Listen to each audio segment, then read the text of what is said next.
હર્ષા, હર્ષા બારણું ખોલ. હર્ષા, મારે મારા દીકરાનું મોઢું જોવું છે. મને રૂમમાં આવવા દે. આ તારા કુખે મારા દીકરાનો જન્મ થયો એના આજે 8 દિવસ થઈ ગયા, પણ મેં હજી મારા દીકરાનું મોઢું નથી જોયું. હર્ષા, બારણું ખોલ. હા હા લાવું છું. થોડી વાર ત્યાં બહાર બેસો.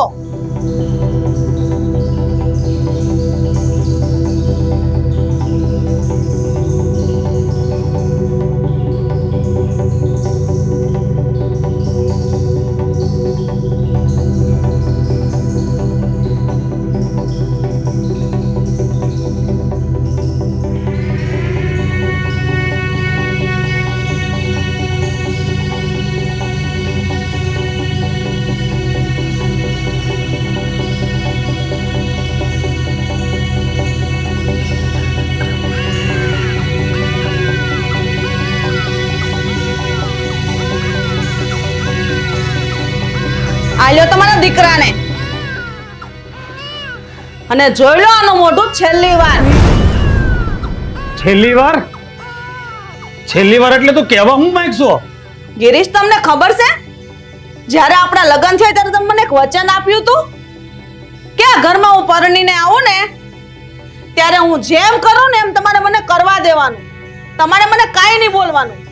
હા હા, મેં તને વચન આપ્યું હતું કે તું ગમે એ કરીને એમાં મારે તને રોકટોક નહીં કરવાની. તો પછી સાંભળો, હું આ દીકરાનો ત્યાગ કરવા માંગુ છું અને આ દીકરાને હું જંગલમાં તરછોડી દેવા માંગુ છું. અરે હર્ષા, આ તું હું બોલશો એનું તને ભાન છે? અરે આ આપણો દીકરો છે અને તું આને તજી દેવાની વાત કરશો? કારણ કે તમે મારી હારે બળજબરીથી લગ્ન કર્યા છે. હું તમને પસંદ નહોતી કરતી, છતાંય મારા બાપના દબાણમાં આવીને મારે તમારી હારે લગ્ન કરવા પડ્યા છે.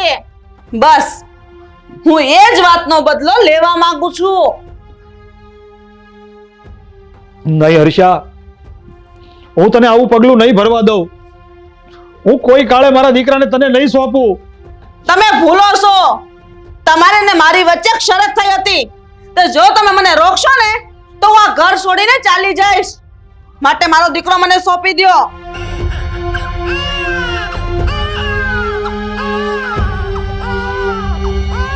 હર્ષા,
મારા દીકરા, મને માફ કરી દેજે. મારી મજબૂરીની કારણે મારે તને તજી દેવો પડ્યો.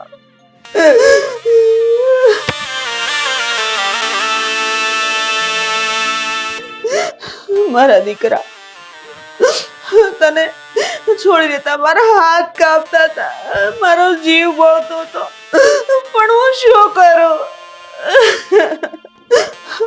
હા, તારા બાપે જેમ મારી જિંદગી ખરાબ કરી નાખી ને, એમ તારી જિંદગી ખરાબ કરી નાખત બેટા. એટલા માટે મેં તને તજી દીધો છે.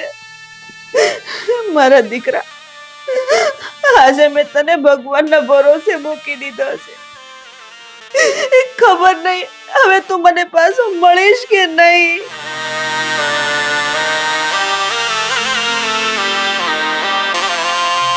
હર્ષા, હું તને બે હાથ જોડીને કર કરું છું.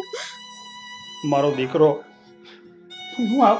દીકરો મને પાછો આપી દે.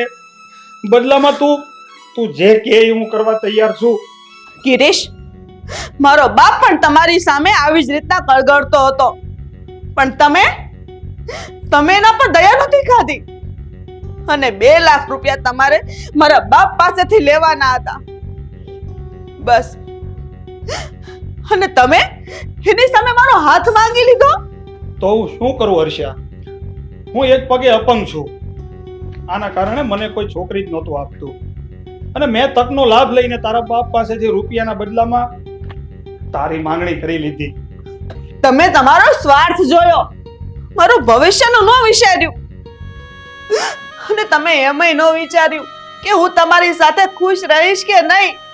ને ગિરીશ, તમે જેવી રીતે મારી જિંદગી ખરાબ કરી નાખી ને, એવી રીતે હું તમારી જિંદગી ઝેર જેવી કરી નાખીશ.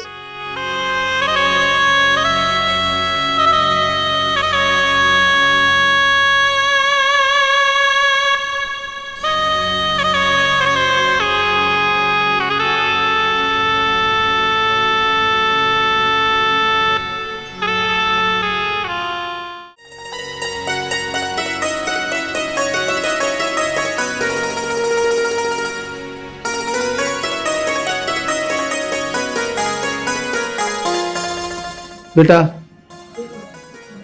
તું કદાચ અમીર ઘરનું સંતાન હશે, પણ મારું આ ઘર તો સાવ સામાન્ય છે. હું તને અમીરો જેવી સુખ સાહેબી તો નહીં આપી શકું, પણ હા, હું તને દુઃખ પણ નહીં પડવા દઉં એ હું તને વચન આપું છું. હું તને 32 ભાતના ભોજન તો નહીં જમાડી શકું, પણ હા, તને હું કોઈ દિવસ ભૂખ્યો પણ નહીં રાખું. મારા ગરીબ ખાનામાં તને મહેલો જેવો સુખ તો નહીં મળે, પણ હા, તને એક બાપનો પ્રેમ તો જરૂર મળશે. બેટા, તું ઘડીક આરામ કર, હું તારી માટે દૂધની બોટલ લેતો આવું.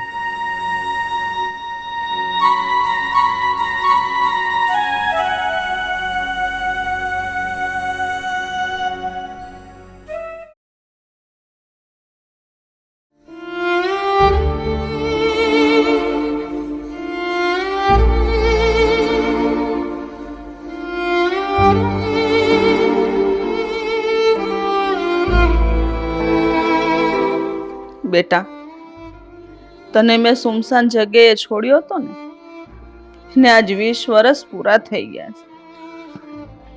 ખબર નહીં આજે તું કેમ હશે, શું કરતો હશે.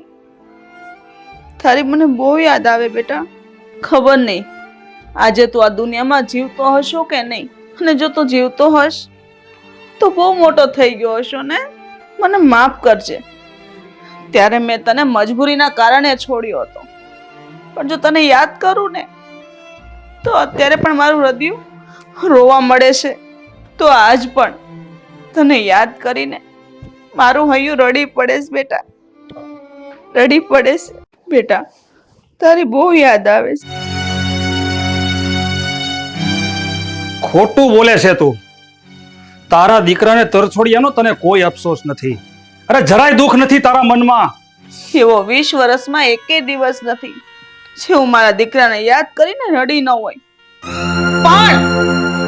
પણ હું તમને એના કરતા 10 ગણું રડાવવા માંગુ છું, તમને તડપાવવા માંગુ છું. એક નાની એવી વાતનો આવડો મોટો બદલો લીધો તે મારી સાથે. આવડો મોટો ઘા કર્યો તે મારા કાળજા ઉપર. આ નાની એવી વાત નથી ગિરીશ. તમારી બદમાશીના કારણે મારી સગાઈ તૂટી ગઈ હતી. મેં મારા મનપસંદગીનો વર ખોયો. મારા લગ્ન જબરજસ્તીથી તમારી સાથે કરી દેવામાં આવ્યા. આ જગતમાં મારા બાપનો જીવ જતો રહ્યો ને તમે એમ કહો છો કે આ વાત નાની અમથી છે. હર્ષિયા, હું તને બે હાથ જોડું છું. તું મને કે મારો દીકરો અત્યારે ક્યાં છે? એને મળવા હું તડપી રહ્યો છું. હું ઝૂરી રહ્યો છું મારા દીકરાને મળવા. મેં મારા દીકરાને સુમસાન જગ્યા પર તરછોડી દીધો હતો. ખબર નહીં અત્યારે કદાચ જીવતો હોય કે મરી ગયો હોય.